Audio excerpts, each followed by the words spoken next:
So continuing on with Jeremiah, now we're in chapter 38, and Jeremiah had been pretty nasty places, put into a muddy pit like a dry well that's just got mud on the bottom, and this by the nobles of the kingdom who hated him because he wasn't saying positive things about the Lord delivering them from the enemy, which, you know, the Lord wasn't going to do. But they didn't care about that. They were just politicians. What do they know? So anyways, the king comes to Jeremiah in secret and asks him, and says, I mean, not in the pit, they took him out from the pit by that time, but King Zedekiah comes to Jeremiah in chapter 38 and asks, I'm going to ask you something, do not hide anything from me. Then Jeremiah said to Zedekiah, this is verse 15, if I tell you, will you not certainly put me to death? Besides, if I give you advice, you will not listen to me. Then the king swears to Jeremiah that he will not have him executed, nor will he give him back to the people who are looking to kill him. So the king is wanting to be a good king, but actually he is an evil king, and he is like he's a terrible picture of the old sin nature. Jeremiah in this picture is like the Holy Spirit giving advice, and then the old sin nature not listening.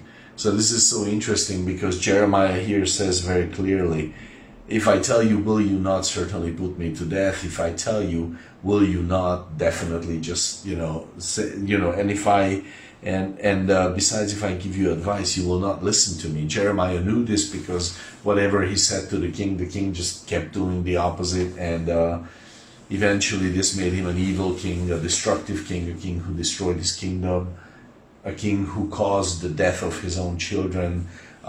So many things, the works of the flesh are death. This is why King Zedekiah is a sad picture of the old sin nature. This is important in our Christian walk. Do not think that the old sin nature will be somehow mellowed by your walking with God. It's never going to be like the Holy Spirit will say something, and the old sin nature is going to say, no, I'm not going to do that, Not when you're born again, the old sin nature doesn't agree with the Spirit. Not in 5 years, not in 10 years. I can tell you 33 years later, still won't agree with my old sin nature. The Spirit says it's time to pray, and the old sin nature says, no, it's time to be, bitter, do something stupid. It's time to, the Holy Spirit says, it's time to minister, and the old sin nature says, no, it's me time, let's serve myself. The old sin nature will always be like this. This is a sad commentary that Jeremiah here says to the king, but actually it's very much the same way with the Holy Spirit speaking to your old sin nature. This is Romans 8 verse 7, because the mind set on the flesh is hostile toward God, for it does not subject itself to the law of God, nor is it able to do so. So the old sin nature, the flesh that we each have as believers, it's never gonna be, it's never gonna be interested. King Zedekiah came to Jeremiah, had him talk to him, read the scrolls that Jeremiah had written, but he never took the advice, and that destroyed everything. And this is, what Romans 8 also says, that in verse 6 of Romans 8, for the mind set on the flesh is death, and therefore the king caused so much death. And this is also with us. We need to make the decision. I'm not going to listen to the flesh. I'm not a debtor to the flesh. I am not interested.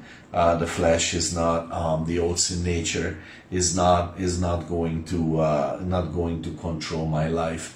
Romans 8:12. I don't owe it anything. And Jeremiah is kind of like this with King Zedekiah, sadly. But in our lives, it's a great example. Don't expect your old sin nature to ever turn positive or to be okay with God. We just need to walk in the Spirit. God bless your day.